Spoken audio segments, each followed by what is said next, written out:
The German Catholic League was initially a loose confederation of Roman Catholic German states formed on 10 July 1609 to counteract the Protestant Union, whereby the participating states concluded an alliance for the defense of the Catholic religion and peace within the empire, modeled loosely on the more intransigent ultra-Catholic French Catholic League. The German Catholic League initially acted politically to negotiate issues with the slightly older Protestant Union. Nevertheless, the League's founding, as had the founding of the Protestant Union, further exacerbated long-standing tensions between the Protestant reformers and the members of the Catholic Church, which thereafter began to get worse with ever more frequent episodes of civil disobedience, repression, and retaliations that would eventually ignite into the first phase of the 30 Years' War roughly a decade later with the act of rebellion and calculated insult known as the Second Defenestration of Prague on 23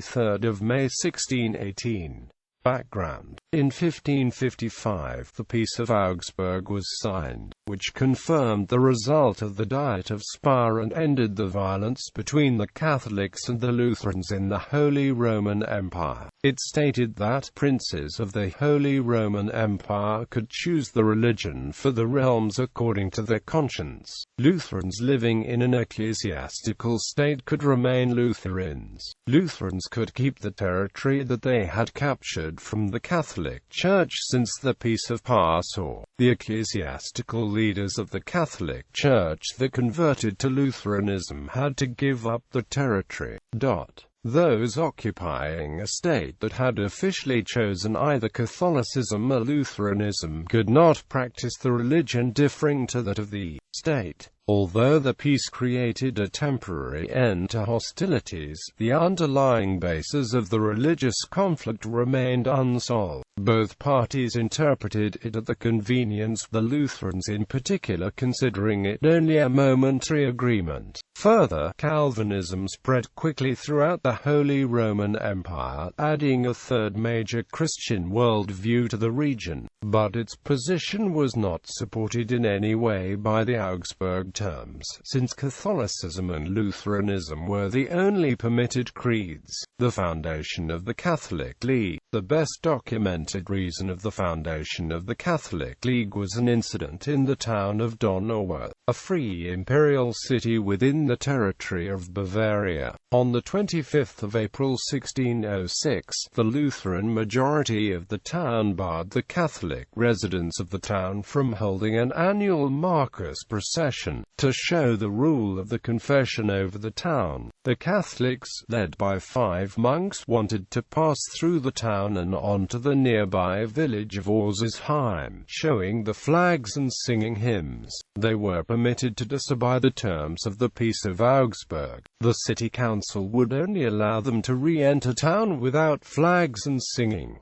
The conflict ended in a brawl. On protest of the Bishop of Augsburg, Catholic Emperor Rudolf II of Habsburg threatened an imperial ban in case of further violation of the rights of the Catholic citizens. Nevertheless, next year similar anti-Catholic incidents of civil disobedience took place, and the participants of the Marcus procession were thrown out of town. Emperor Rudolf then declared an imperial ban on the town and ordered Maximilian I, Duke of Bavaria, to execute the ban. Facing his army, the town surrendered. According to imperial law, the disciplinary measures should not have been executed by the Catholic Duke of Bavaria, but by the Protestant Duke of Württemberg, who, like Donauwörth, was a member of the Swabian imperial circle. Maximilian de facto absorbed the former free imperial city, which was a violation of imperial law as well.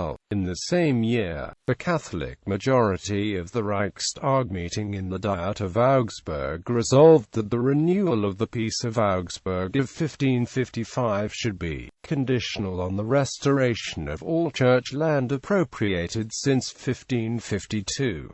Acting on these events, the Protestant princes formed a military alliance on 14 May 1608, the Protestant Union, whose leader was Frederick IV of Wittelsbach, the Elector Palatine, to create a union of Catholic states as a counterpart to this Protestant Union. Early in 1608, Maximilian started negotiations with other Catholic princes. On 5 July 1608, the spiritual electors manifested a tendency in favor of the confederacy suggested by Maximilian. Opinions were even expressed as to the size of the Confederate military forces to be raised. In July 1609, the representatives of the prince-bishops of Augsburg, Constance, Passau, Regensburg, and Würzburg assembled at Munich. The Prince-Archbishop of Salzburg, having shown disapproval, was not invited, and the Prince-Bishop of Eichstätt hesitated. On 10 July 1609, the participating states concluded an alliance for the defense of the Catholic religion and peace within the empire. The most important regulation of the League was the prohibition of attacks on one another. Instead of fighting, conflicts had to be decided by the laws of the empire, or, if these failed to solve the conflict, by arbitration within the League. Should one member be attacked, it had to be helped with military or alternatively legal support. Duke Maximilian was to be the president, and the prince-bishops of Augsburg, Passau, and Würzburg his councillors. The League was to continue for 9 years. The Munich Diet failed to erect a substantial structure for the newly formed League. On 18 June 1609, the electors of Mainz, Cologne, and Trier had proposed an army of 20,000 men. They had also considered making Maximilian president of the alliance, and on August 30 they announced their adhesion to the Munich Agreement, provided that Maximilian accepted the Elector of Mainz, Arch-Chancellor of the Empire, as co-president. To create his structure, several general meetings of the members were arranged. On 10 February 1610, the representatives of all the important Catholic states, except for Austria and Salzburg, and a great number of the smaller ones, met at Würzburg to decide the organization, funding and arming of the League.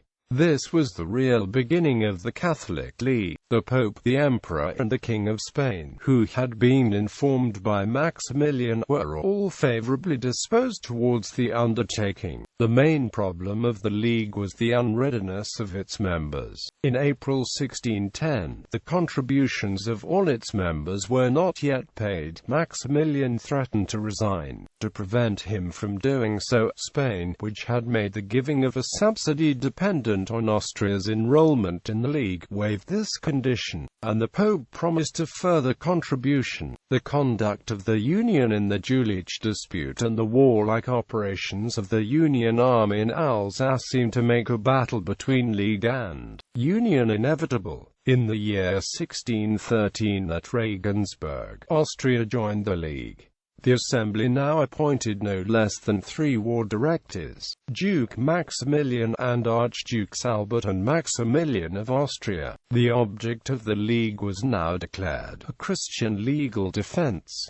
The membership of Austria made the League part of the struggles between the Emperor and his Protestant vassals in Bohemia and Lower Austria, that would lead to the beginning of the 30 Years' War. Duke Maximilian refused to accept the resolutions of Ratisbon and even resigned the post as president when Archduke Maximilian III of Austria, the Prince-Elector of Mainz and the Prince-Elector of Trier, protested the inclusion of the Bishop of Augsburg, and the Provost of Ellwangen and in the Bavarian Directory. On the 27th of May 1617, with the Prince-Bishops of Bamberg, Eichstätt, Würzburg, and the Prince Prince Provost of Ellwangen and Bavaria formed a separate league for 9 years. At the end of 1618, the position of the emperor in Bohemia as in Lower and Upper Austria gradually became critical. Searching for help, the emperor tried to restore the league. A meeting of several of the ecclesiastical princes decided to reconstruct the league on its original basis.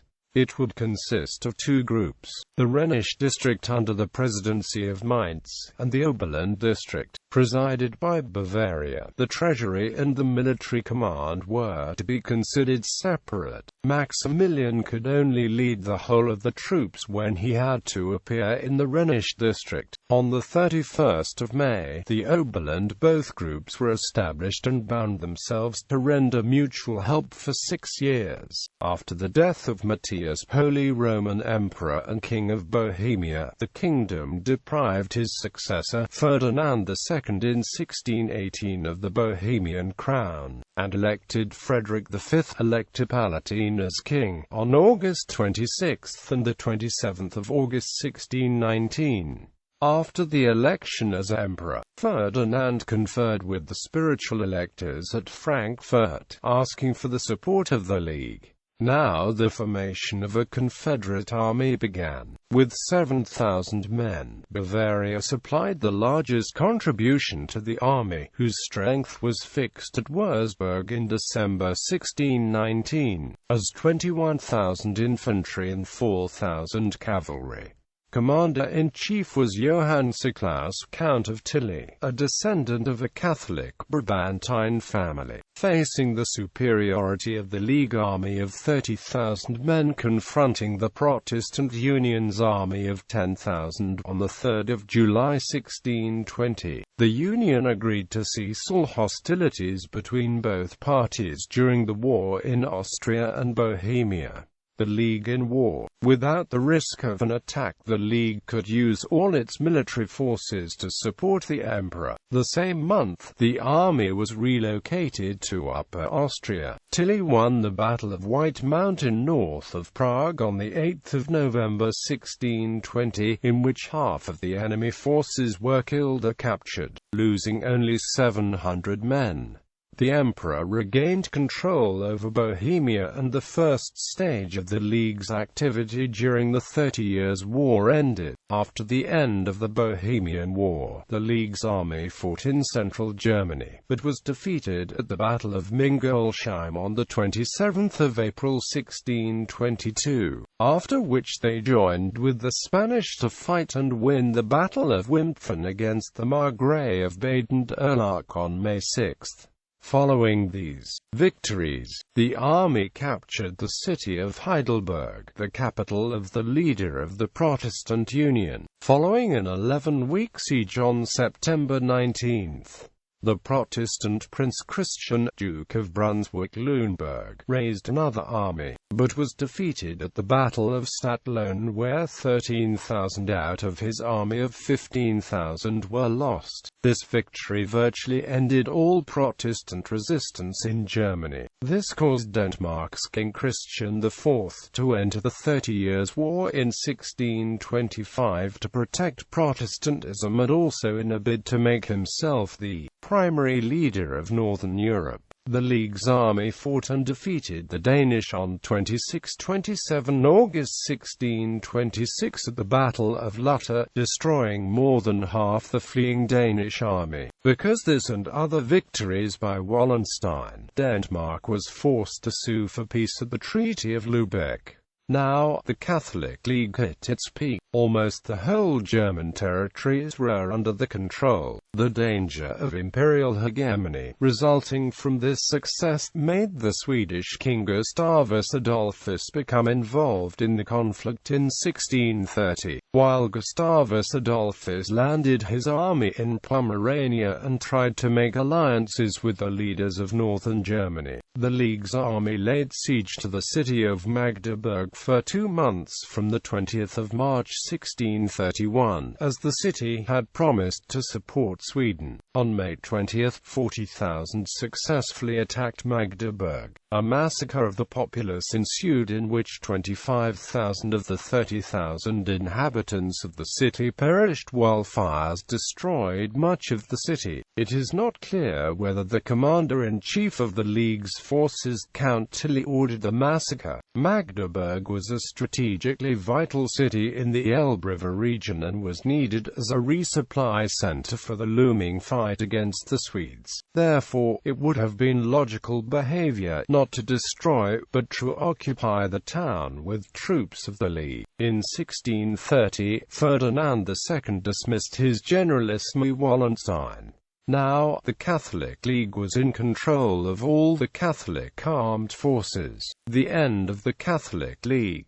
At the First Battle of Breitenfeld, the Catholic League led by General Tilly was defeated by the Swedish forces. A year later, they met again in the Battle of Rhein, and this time General Tilly was killed. The upper hand had now switched from the League to the Union, led by Sweden, who were able to attack and capture or destroy the territories of the Catholic League. Even Munich, the capital of Bavaria, was conquered. Thereafter, the German Catholic League did not play a major role in later events. The Peace of Prague of 30 May 1635 was a treaty between the Holy Roman Emperor Ferdinand II and most of the Protestant states of the empire. It effectively ended the civil war aspect of the 30 Years' War. The Edict of Restitution of 1629 was effectively revoked, with the terms of the Peace of Augsburg of 1555 being re-established as at 12 November 1627. One of the most important regulations was that formal alliances between states of the empire were prohibited. The armies of the various states were to be unified with those of the emperor as an army for the empire as a whole. The result of this clause was the end of the Catholic League, a now prohibited alliance between states of the empire, as well as ending the fighting between the various states. The treaty also ended religion as a source of national conflict. The principle of quia regia, ius religio, was established for good within the empire.